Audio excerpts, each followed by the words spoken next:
I'm Rob Coston with Nautilus International, talking today with our Director of Organising, Martyn Gray, about the situation at the Royal Fleet Auxiliary. In recent weeks, the UK press have started to really take notice that something's been going very wrong there. Martyn, of course, our members at the RFA have been taking industrial action now for several months, seeking a fair pay offer that could help with the recruitment and retention crisis faced by that service. So perhaps you could just give people the latest on the industrial action and the negotiations that we're having with the UK government. Yes, absolutely. So from the 5th of April through to the 4th of October, there was a period of a mandate for industrial action, which the members exercised effective from the 1st of June in terms of industrial action short of a strike. And we took intermittent strike action on various days. It was the 15th of August, the 3rd of September, and we took a period of industrial action, a full strike that commenced from the 20th, 21st and 22nd of September. So there's been 5 days of a full strike, and there has been, well, best part of over 100 days of industrial action short of a strike. And this has exemplified what Nautilus and what the members have been saying for years at Royal Fleet Auxiliary, that they are underpaid, overworked, undervalued, because that is what they are. They have been expected to operate increasing varieties of vessels over that period of time, and they've been expected to do so whilst with a reduced headcount. Their headcount is insufficient to operate all of the vessels that are on their books at the moment. Certainly with new projects coming for the future, with fleet solid support ships due in 2028, 2029, they need to go through a significant recruitment and retention piece to make sure that they have the skills secured that they need for operating these vessels in the future, and they have the future workforce available to them so they can continue to operate the vessels.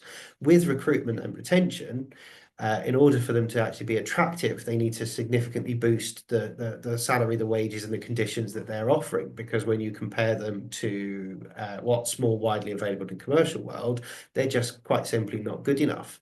Members have been taking industrial action over the pay dispute from 2023-2024, where there was an imposed pay award of 4.5%, which was significantly less than inflation in that period of time. And that has been the formula for the historic pay uplift since 2009, that those pay uplifts have always been subdued and have been at or below inflation across that period, which means in real terms, members at Royal Fleet Auxiliary are about 36% down when compared to RPI. So real terms wage cuts over that period.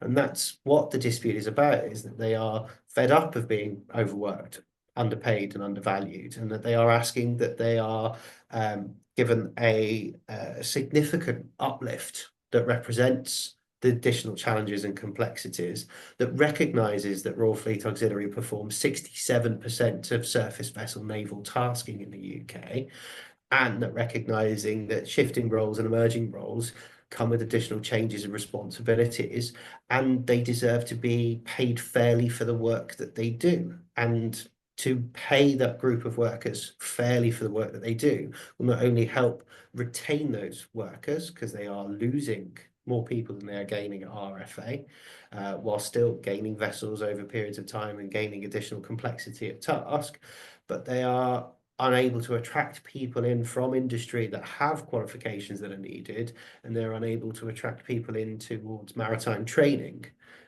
because of the situation. So resolving this issue is going to help to free up a lot of future flexibility and operational capability, but it doesn't seem to be moving at a pace that we would like to see, which is partly the reason why industrial action, strike action, was taken.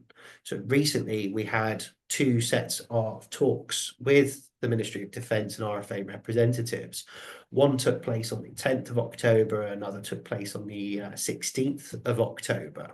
And we're talking around uplift offerings. We're talking around changes in order to be able to pay for uplift offerings. We're talking about what those sums actually represent and what they mean in terms of value for individuals, as well as what the wider sort of concept will be moving forward. But unfortunately, there is quite a distance between what the members have consistently been telling us is needed that represents an acceptable and agreeable solution for the dispute that we're in and allows for us to plan a pathway for the future, compared to what the current government is able to offer and how far they are able to move. So I think there's going to be a great need for the ballot that is currently ongoing that would restore the mandate.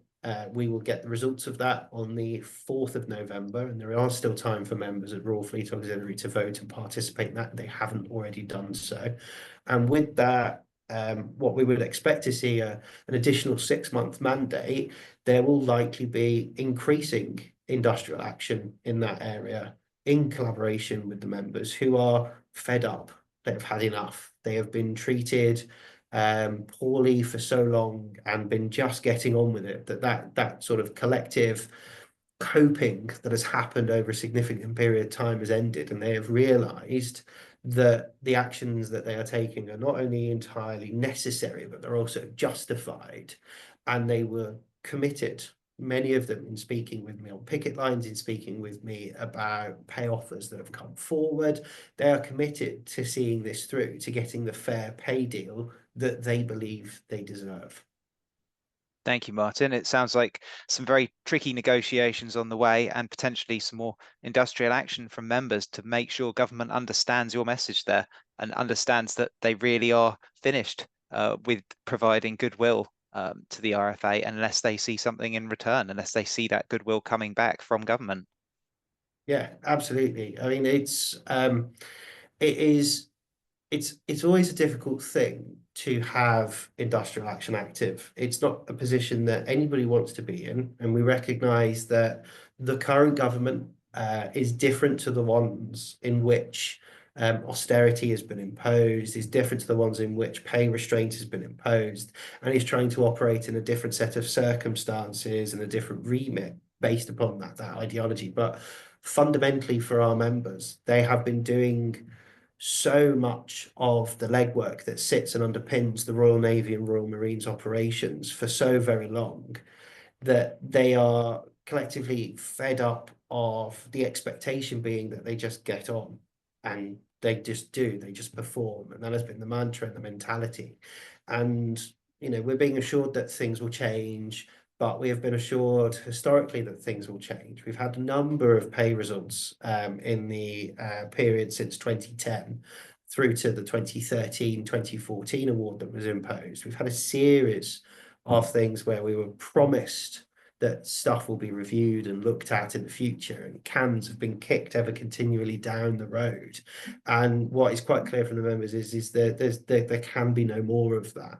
We need to resolve some of the long-standing and historic issues and actually have a clear pathway for the future, with deadlines, with targets, with milestones in there that allow for everybody to feel confident about the direction of travel, and that allows for everybody to be able to identify really clearly what is going to happen, how is this situation going to be turned around, and restore confidence to our members and other workers at Royal Fleet Auxiliary that there is a future there, that there is a commitment for learning, development, growth, travel, and that they are valued for the work that they do, and they are paid fairly for the work that they do.